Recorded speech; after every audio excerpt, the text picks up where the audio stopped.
of the week still to hear today. We've got a track from that coming up. The album is called How to Be a Person Like Other People, and it's by Embrace. That's coming up shortly. Later, the tracks of his years chosen by comedian, actor, author and artist Vic Reeves, also known as Jim Moyer. It's Radio 2, BBC Sounds app, smart speaker and 88 to 91 FM.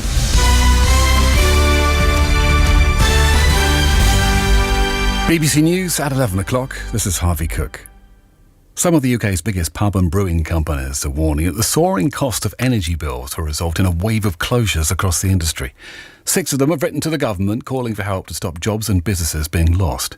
Jonathan Neame, the boss of Shepherd's Neame, which owns 300 pubs nationwide, says many landlords could be pushed out of business. We are looking at any number of ways that we can support our tenants through some form of utility protection or rent support. But the reality is that all those things take time to deliver, and even cutting rent wouldn't in any way compensate for that increases that gas will go up.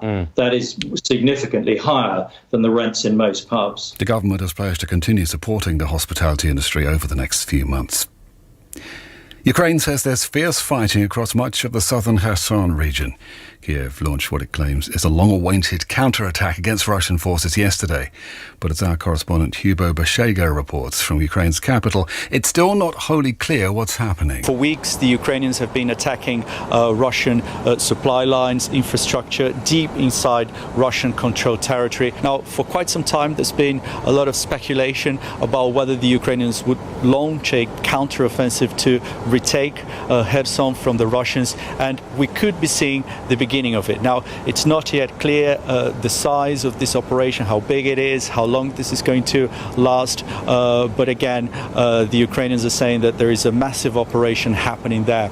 The United Nations has launched an emergency appeal for almost £140 million to help Pakistan cope with devastating flooding there. The UN Secretary-General Antonio Guterres said the country was awash in suffering. It's thought some 30 million people have been affected. 2 16-year-old boys have drowned after getting into difficulties in Loch Ena in County Londonderry last night. Another boy is recovering in hospital. A major clear-up is underway in Edinburgh after a first wave of strikes by council bin workers came to an end at 5 o'clock this morning. Unions launched the industrial action over a pay dispute with the local government body COSLA. Yesterday, Unite, the GMB and Unison confirmed further strikes would be held after rejecting an increased pay offer. The leader of Edinburgh City Council, Cammy Day, says it will be later this week before the streets are back to normal. I've just walked up the high street and seen people out sweeping and emptying bins, and that will be happening across the city as quickly as possible over the next few days to get the city back to where it was pre the strike action. So I think by the end of this week you should see most of the residual waste collected. Football, and Bournemouth have sacked their manager Scott Parker after just 4 games of the Premier League season.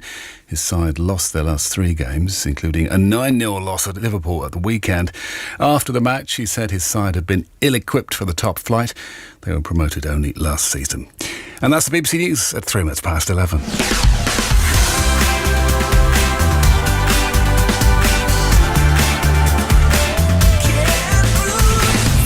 Listen live on the BBC Sounds app.